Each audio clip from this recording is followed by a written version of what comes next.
Hello, you wonderful people, and welcome to another episode of Crime Centric. This being a show where I talk about crime dramas that I watch. For today's episode, I'm going to talk about the latest episode of The Equalizer. A lot of really interesting things went down in this episode, so let's break it down. This is a really interesting episode because the client this episode is a guy named Julian, played by the actor who played Vincent in the originals.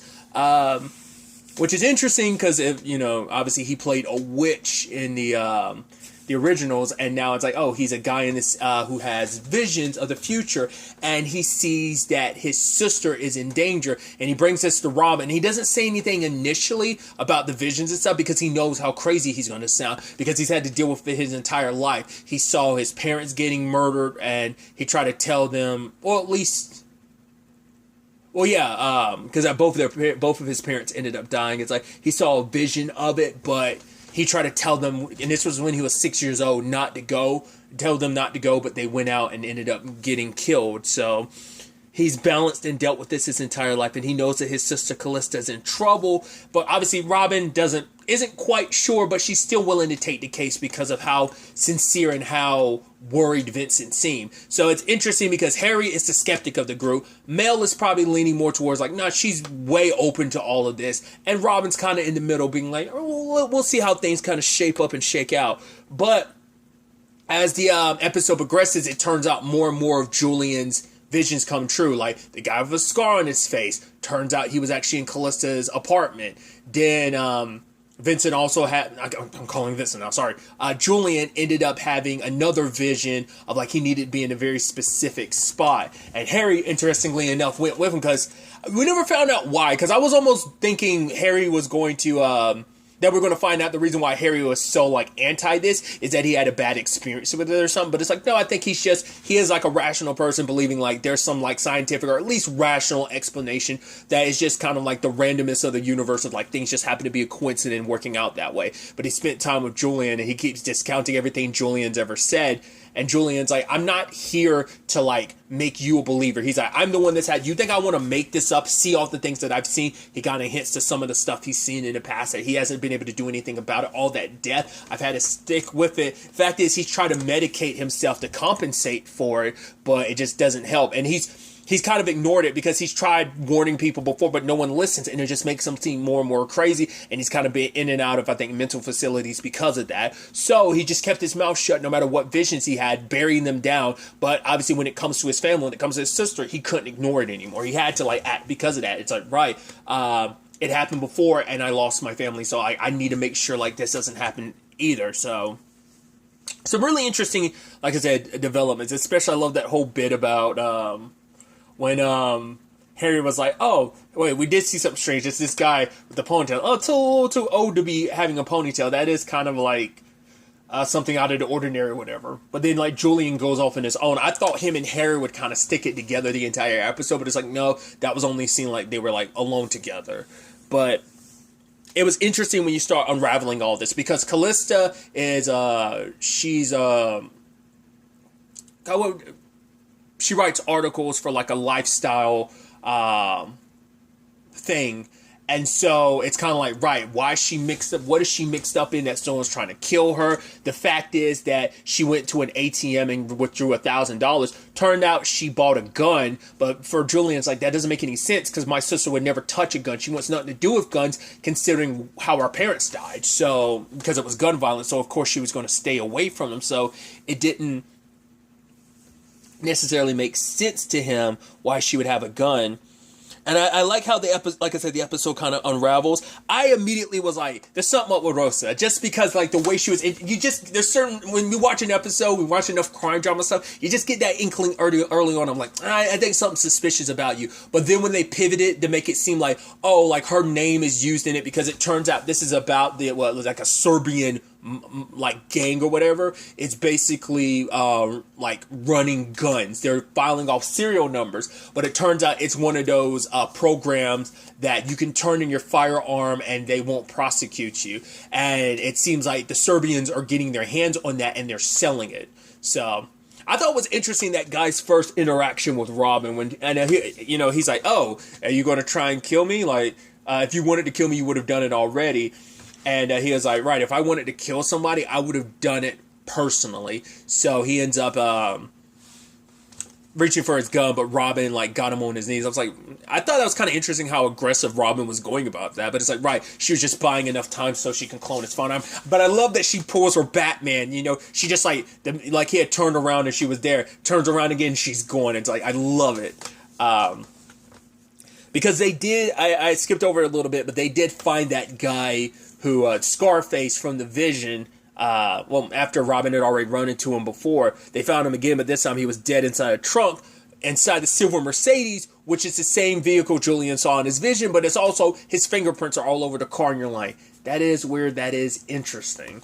So, but now it makes it seem like Julian is the suspicious person, because it's like, right, his sister had to file a restraining order against him in the past, because apparently he got a little aggressive with some of her significant others, because he's like, my sister's never had the best luck with guys, and it's like because of his abilities he was always able to see the future, and he saw what they would do. It's like, right, I confronted a guy who was going to cheat on her. So, oh, so he cheated on her. It's like, no, but he was going to. And he's like, I saw everything that they were ever going to do to her. And it's like, that is kind of a heavy burden to make, but it's also like, right, to everyone else, it's like, especially for Harry, it's like, this reconfirms everything. It's like, oh, he's you know, maybe he's not right like mentally, and things are off, doesn't feel right, you know. So I thought that was fascinating. And once again, Robin doesn't know whether to believe her client in this instance or not, because it's like, right,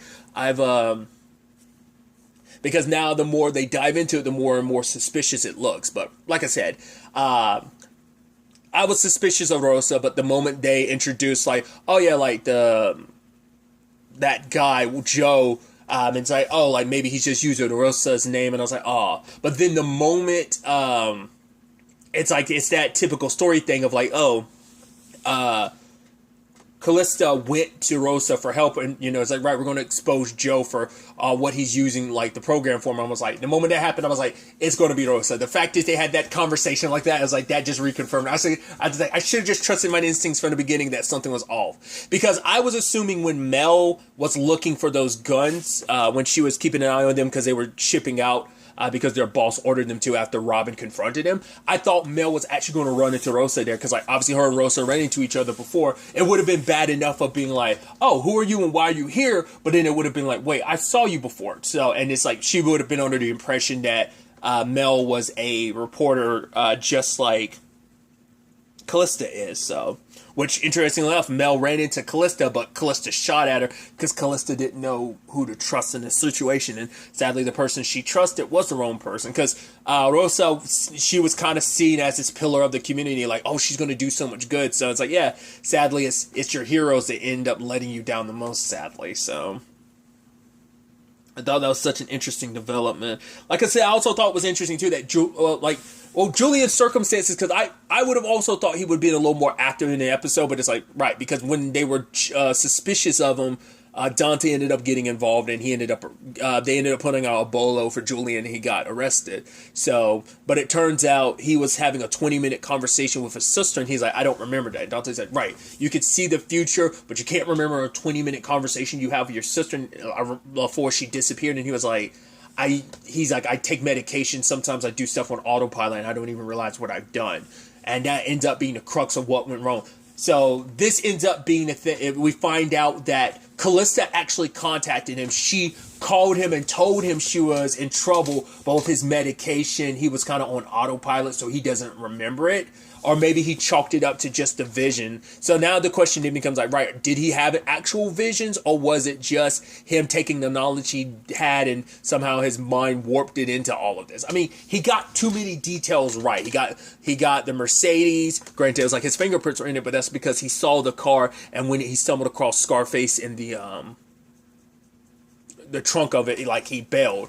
But it's like he got too much stuff wrong, and it's like, but how did he know his sister was in trouble in the first place? He didn't remember it, but on some subconscious level, he remembered his sister contacting him about being in trouble, but it still doesn't compensate for every other, but maybe the argument, because you could be like, right, maybe it's just his instincts, driving him to some extent, but it's still like, there are just too many specific details involved in all of this, so just thought that was kind of an interesting development for the case, because even Harry, when he found out, Ponytail, he was like, it's like, oh, these are all the people that potentially have a connection to to all of this, and he was like, no way, it's ponytail. It's like, okay, so, and he's like, all right, Mel, like, can you like laugh at me later about all of this? So it's interesting because that ends up being a theme of this episode, is the whole element of, like these instincts and stuff. Because even Robin said early on, it's like, right, like I've had feelings where it's like, I should go, instead of going to the left door, go through the right door. Maybe I duck. Harry just chalks that up to like, right, it's just you being trained. But she's like, yeah, it's this sixth sense, this kind of instinct that you just kind of have, like something just kind of strikes you to do that. And everyone kind of has that. Mel ends up joking with Harry that she was originally going to like, not on their first date, she was going to like bail, but then she got this feeling like, there's something great that was going to happen, which Harry's like, at the very least, we can acknowledge that was the luckiest day of my life, and just kind of leave it at that. And she's like, fine, we'll chalk it up for that for right now. And even Vi ends up talking about a gut feeling she had. She couldn't really explain it, but she remembered waking up like her heart pounding like from a deep sleep. When it came about Robin's dad's death, and she's like, I didn't have to have anyone tell me or call me. I knew, I felt something. And it's like, well, because I think when there's a deep enough connection, but it's like, right, maybe, if you believe in energy and all that, then maybe the universe is, especially in that case, it's like, right, this is your sibling, like, you're going to feel some connection there. So you're going to feel some connection there, just like kind of like the twins' instinct. It's like, maybe there's kind of a similar phenomenon kind of in that regard. But luckily everything worked out in the end, and, Callista was happy that her brother was, he's like, yeah, I know you told me not to come follow you, but it's like, she's like, no, I'm 100% glad you did. So, Julian's going to be staying with her a while so she can keep an eye on, because it's like, regardless, Vision or not, like, he is not in a good place, but that is kind of some interesting developments. It leaves you going, I wonder. I always like when shows do that, when they have an episode or something where it's like, this does seem weird. And it's like, yeah, there could be rationale to it, but they still leave enough open that you're kind of like, maybe, just maybe. Like I said, there's just too many details that he got too specific that you're like, guessing is one thing, because Harry chalked it up as like, you can never get specific. It's like, a lot of his details did get very specific, and even like, because Harry's like, right, give me a number 1 through 10. More often than not, it's 3 or 7. But he was like, if you can't do that, it's like, but Julian was like, it doesn't work like that. I go by what I see. I can't just like summon it whenever I want to. So just interesting thing. And it's also fascinating how that theme and element of this episode resonates through the other part of the episode. Delilah talking to her mom after being back from her dad's and being like, no, I'm okay. Yeah, Dad asked a whole bunch of questions, but I lied about it. And, every time that conversation comes up, you can tell how much it hurts Robin, because it's like, Delilah shouldn't have to lie for me. She can tell something's off. Vi can tell something's off, but, like, Delilah's trying to pretend like everything's okay. And she goes to therapy, and she opens up to her therapist about it. And it's like, right, it's like she has to lie for her mom to her dad, but she's also like, right, I don't tell mom all the stuff dad says behind her back. Once again, Robin's kind of got some ammunition against him, like being like, yo, don't try and bring up just me. Like, you're not the one that's 100% honest either. So I think it's kind of hinting, like, once again, he's got his own circumstances and stuff, but it puts Delilah in a very complicated position, because she's like, for a long time, everything was okay, because her parents splitting was actually kind of good. They're like, everything's better. But now she has to keep secrets. He's asking a whole bunch he never asked questions before, but now he does, because Robin showed up at his doorstep a couple episodes ago, and now he's asking all these questions and putting Delilah in a complicated spot, because she has to lie for her mom, because it's like, right, if he knows the truth about what she does, Delilah knows, like, Dad will probably try to make me stay with her, and it's like, stay with him, and then, like, I want to stay with Mom, And because Delilah also understands what her mom did, plus what her mom does. She helps people. And I thought that was a heartbreaking thing, where she was basically like, because her therapist was like, are you going to tell your mom about, she's like, no. Like, even if I'm not okay, mom's dealing with, like, people who really need help. It's like, that's always the thing.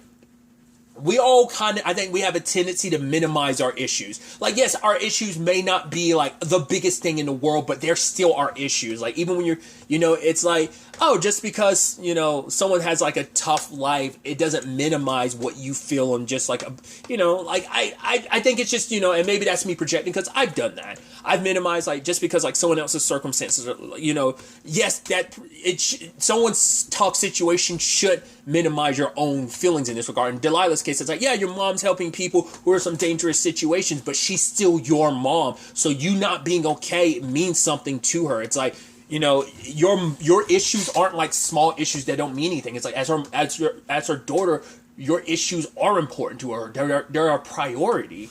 And so she says like, right, like, I tell my mom I'm okay. Like, I don't have to say otherwise. And it's like, right. And her therapist asked the question, are you saying that for your mom's sake or is it really for your sake? Because I think it's the thing of, if she admits that she's not okay, it makes it a little more real. If she's able to just be like, it's okay, and just kind of bottle it up, yeah, she tries to justify by being like, yeah, my mom, like, she wouldn't want to hear that. It's like, no, your mom would. You just using her as an excuse because you don't want to tell her because it means unraveling everything because it's a complicated situation. It's like carrying all those secrets. It's like, because even her therapist is like, you've had to go through a lot, not only dealing with your family's secrets, but also the fact is you lost your friend, the whole Jason situation. That's enough. That's hard enough for an adult to handle. A teenager, that's a lot of pressure. That's a lot because it's not just the weight of the secrets. It's the secrets themselves that she has to keep because it's like, right, how did you feel when you found out about Bishop died? And for her, it struck her because it's like, right, if that can, like, because Delilah was able to compartmentalize by being like, right, my mom's okay, she's really good, time and time again, she comes back. But she was already kind of feeling a little nervous, but finding out about Bishop is what really sent her, like, it really made her go like, if he could get killed, like, it made it real. It made it a little too close to home of like, right, this is my mom's mentor. This is my mom's friend. I've met him before. Like, the fact is that this is someone that if he could get God, my mom can too. And that's obviously, like, she hasn't really gone into, like, the whole Mason Quinn of it all, which obviously is going to be, like, the major threat.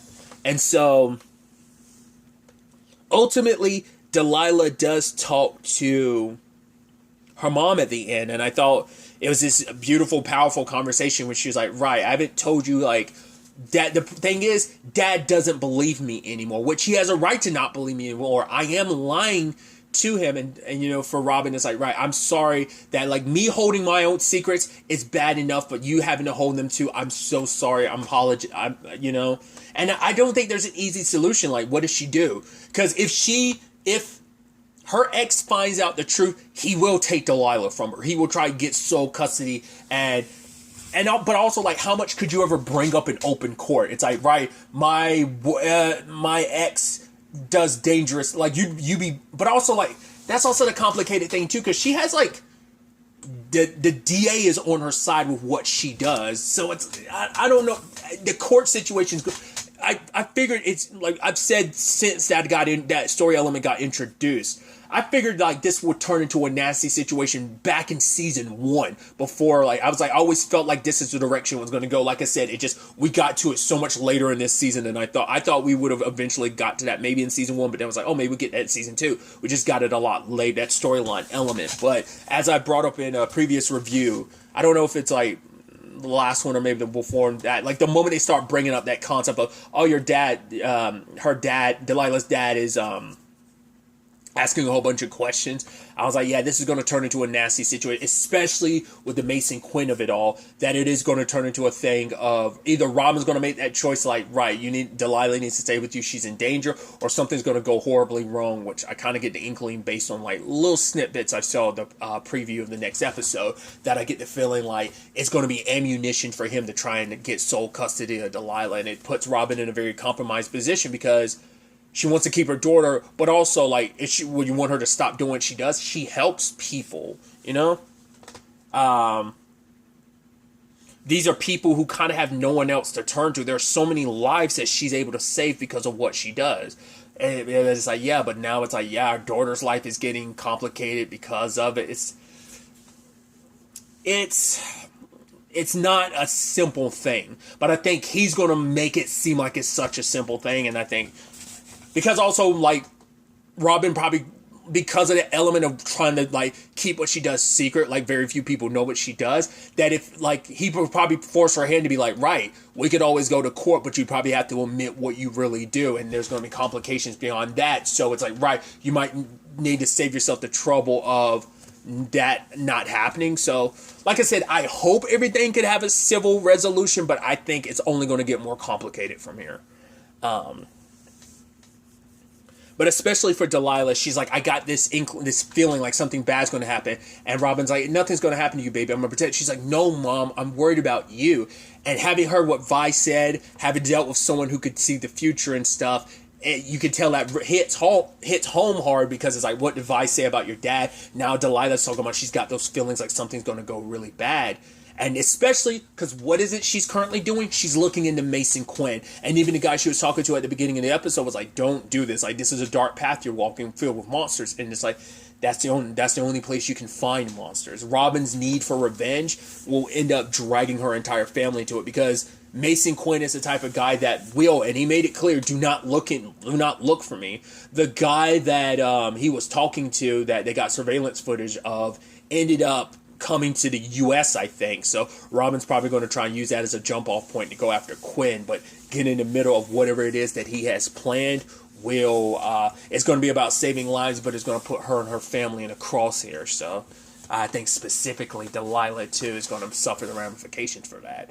How that's all going to turn out, we'll ultimately have to wait and see. But it's definitely going to be interesting. The next episode is, in fact, the season finale, so it's definitely going to be fascinating to see how this all plays out and where the season finale takes us, and how the season ends up in the grand scheme of things. I get the feeling like it's not going to be a cheery season finale. I mean, season 1's finale ended on a just kind of like everything worked out, and then it's just a thing of Delilah being like, I know what you do. Well, I have some inkling of what you do, like, tell me the truth. So I don't think it's going to be, I think it's going to be something even heavier than that. Like, I'm worried for Delilah's sake. Once again, we'll just have to wait and see. I think that's an interesting parallel. Like, if it is just kind of like, right, that, you know, Delilah getting the truth from her mom at the end of season 1, and you pair that with, you know, everything this season, coming to terms with what her mom does, and now still kind of dealing with it, you know, over the course of this entire season, and this season finale not tail ending that story necessarily, but being another, like, what would be just another chapter in that book of that is this arc, you know? I think it's just fascinating. I didn't word that properly. I hope what I'm trying to get across came across at least somewhat coherently, even though I didn't put that in the most coherent way. Like I said, I'm excited to see where the season finale takes us next. But really, that's all I'm going to talk about. Till the next time we meet, be happy, be safe, live life to the fullest, and enjoy it. Good day, and goodbye.